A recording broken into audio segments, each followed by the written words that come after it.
Bonjour, mon nom est Béatrice Dominé et je suis l'œnologue de Divin. Aujourd'hui, nous allons parler Bourgogne. Et en particulier, un grand cru du nom de Corton-Charlemagne. Ce grand cru, il est situé à la limite entre les Côtes de Nuits et les Côtes de Beaune, qui sont ce que l'on appelle souvent le cœur de la Bourgogne. C'est une parcelle qui est située entre 280 et 330 mètres d'altitude. On est pour une fois sur une exposition assez inhabituelle. C'est une exposition au sud-ouest et c'est assez rare sur la côte de Beaune de retrouver ce genre d'exposition. On l'appelle souvent la montagne de Corton, même si évidemment vous en tiendrez compte, c'est une petite montagne, c'est plutôt un mont. Et il est arrondi, ce mont, il est arrondi avec en fait la particularité de se retrouver sur trois côtés viticoles qui réunissent trois villages. Celui d'Allos-Corton, celui de Pernan-Vergelès et celui de Ladois-Sérigny. Alors, Corton-Charlemagne, c'est le nom que l'on connaît, mais en fait, on va s'apercevoir qu'il regroupe différents climats. Alors, peut-être le terme de climat ne vous est pas familier, et je vais me permettre de faire un petit retour en arrière sur l'aspect classification de la Bourgogne. De façon, je dirais, simple, on a un système pyramidal.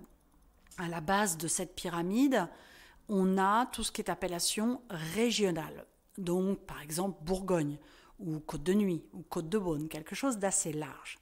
Ensuite viennent les appellations communales, comme Allos-Corton ou Ladois-Sérigny, que je vous ai mentionné juste avant.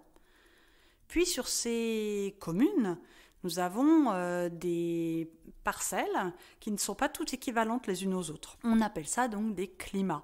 Et par exemple, nous avons les premiers crus, où cela monte donc déjà d'un cran, et puis les grands crus qui représentent le nec plus ultra de ce qui se fait sur la Bourgogne, à peine 2% de la production et 33 grands crus sur la totalité de la Bourgogne. Le Corton-Charlemagne est donc l'un d'entre eux. C'est une vigne qui est historique puisqu'on en entend parler, ou en tout cas on va retrouver son origine, on va dire, en 775. Oui, 775, ça date un petit peu. C'est donc l'empereur Charlemagne qui va offrir cette vigne à la collégiale Saint-Antoche de Saulieu. Et elle restera dans ce patrimoine pendant un millier d'années.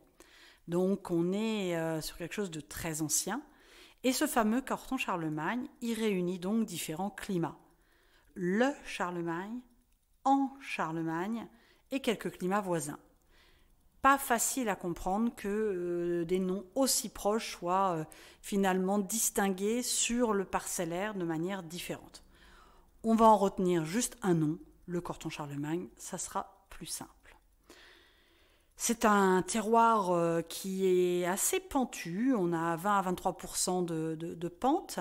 La coupe géologique rejoint différents types au niveau des origines. Tout d'abord, l'origine du Jurassique, qui remonte à 145 millions d'années.